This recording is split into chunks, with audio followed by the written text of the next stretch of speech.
တို့အလုံးနဲ့ကိုယ်တိုင်းပြည်ကိုပြန်ပြီးတော့တိုးတက်အောင်လို့မြင်မအောင်လို့ကူညီရမယ်အဲ့လိုလုပ်တဲ့အခါမှာကျမတို့ခွဲခြားပြီးမြင်ရမယ်နောက်ဆုံးကြတော့ဘာလဲဆိုတန်ဖိုးထားပဲဘာကိုတန်ဖိုးထားမလဲလူတိုင်းဟာလောဘဒေါသမောဟဆိုတာရှိကြတယ်ပေါ့နော်အဲ့တော့လောဘဆိုတာဟာရိုးရိုးလေးပြောရင်လူချင်းမှုပဲလူချင်းတတ်မဲ့မှုဒါပေမဲ့နော်ဘဝမှာကိုလူချင်းတာအားလုံးမရနိုင်စွန့်လွတ်ရမှာရှိတယ်ကိုယ့်ဘာကိုဆုံးဖြတ်ရမယ်ကိုဘာကိုစွန့်လွတ်မလဲကိုအတန်ဖိုးအထားဆုံးဟာဘာလဲမစွန့်လွတ်နိုင်ဘူးအလောက်အောင်တန်ဖိုးထားတာဟာဘာလဲအဲ့ဒါကိုကြည့်ပြီးတော့မှအားလုံးလူချင်းနေဆိုရင်မဖြစ်နိုင်ဘူးပြီးတော့ကျမတို့တိုင်းပြည်တိုးတက်ဖို့အတွက်လုပ်ချင်နေဆိုလို့ရှိရင်ကိုယ်ပိုင်လူချင်းတဲ့အထက်ကတချို့ဟာတွေတစ်စိတ်တစ်ပိုင်းစွန့်လွတ်တဲ့ရင်လည်းစွန့်လွတ်ရမှာစွန့်လွတ်ဖို့လိုရင်လည်းစွန့်လွတ်ရမှာဒါပေမဲ့လိုချင်းစွန့်လွတ်ရမယ်နောက်ပြီးတော့ငါစွန့်လွတ်ပါတယ်ဆိုပြီးတော့ကြွားဖို့လည်းမဟုတ်ဘူး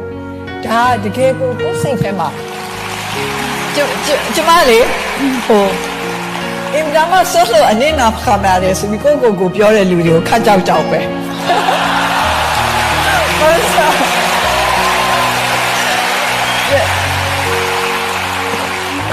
ကျမစိတ်ထဲမှာလေအဲ့လိုပြောတဲ့လူတွေကတစ်နေ့တစ်ချိန်တစ်ခါမှအကျွေးများတောင်းမလားလို့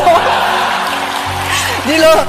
လုပ်ပေးခဲ့လို့ဒီလိုဆုံးလုပ်ခဲ့လို့ဒီလိုပြန်ပြီးတော့ပေးပါလို့အဲ့လိုတောင်းမလားဆိုပြီးတော့အဲ့လိုစိုးရိမ်မှုတွေရှိတယ်။ဒါကြောင့်မလို့ကျမကိုအနစ်နာခံနေစားဖြင့်ပြောရင်ကျမနည်းနည်းမျက်နှာပူတယ်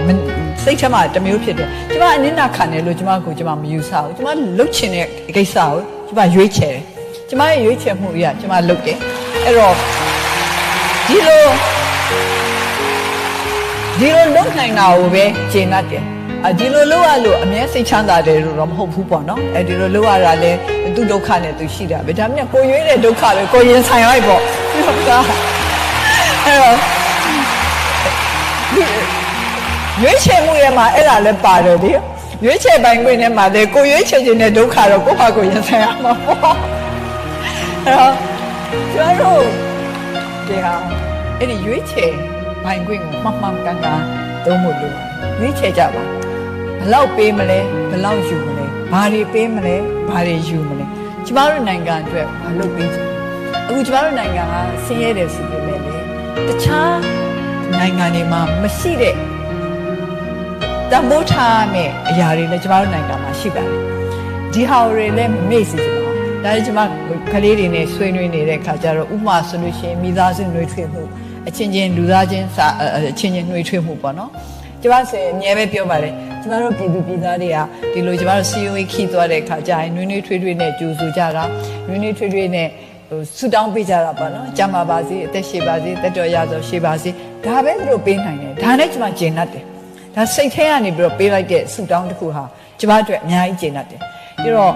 ဘာမှမရှိတဲ့သူများဟာကိုယ်ဘာပေးပါမတောင်းမဲနဲ့အသက်ရှည်ပါစေအသက်ရှည်တော့လုတ်ပေးနိုင်မှာပဲဆိုတော့စိတ်နဲ့ပေးတဲ့ဆုဆိုရင်ကျွန်တော်တိတ်တော့ကြပါတယ်ကျေးဇူးလည်းတင်ပါတယ်